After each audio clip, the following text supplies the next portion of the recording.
Ce serait plus simple de mettre tous les élèves à besoins particuliers dans un même établissement. Alors ça, c'est vraiment une vieille idée de droite. Les enfants, les élèves, les adultes, on est tous différents.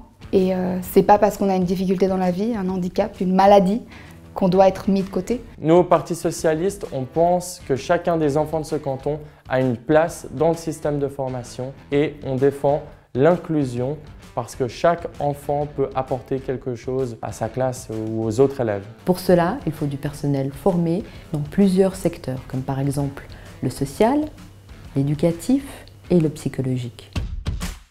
30 élèves par classe, ce n'est pas tant que ça.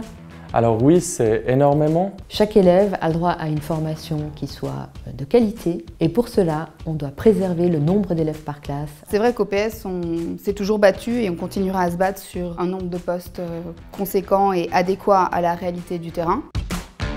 Le système de formation en Suisse est bon. Alors pourquoi s'en préoccuper? Alors oui, effectivement, on a un bon niveau de formation, on a des écoles qui peuvent rivaliser au niveau international, mais... Il y a pas mal de choses qu'on pourrait améliorer quand même. On a affaire à un cycle d'orientation qui en réalité actuellement sélectionne. Donc le vrai enjeu des prochaines années, c'est vraiment d'avoir un cycle qui oriente et qui fasse une meilleure transition entre le primaire et le secondaire. Il faut que les élèves qui ont des difficultés dans certaines branches puissent aussi faire profiter les autres élèves dans les domaines dans lesquels ils sont tout à fait excellents.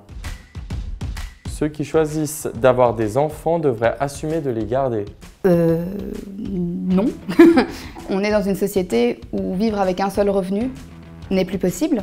Le coût de la vie a extrêmement augmenté. On doit pouvoir offrir aux enfants des structures d'accueil qui sont de qualité. Alors on sait notamment que c'est la plupart du temps les femmes qui restent à la maison pour garder les enfants. Donc elles décrochent du marché de l'emploi, ça crée de la précarité. Donc nous défendons le fait d'avoir dès la naissance une place garantie pour chaque enfant de ce canton. La petite enfance a une valeur prépondérante dans les premières acquisitions de vie et le préscolaire est juste nécessaire et utile à la société dans son ensemble.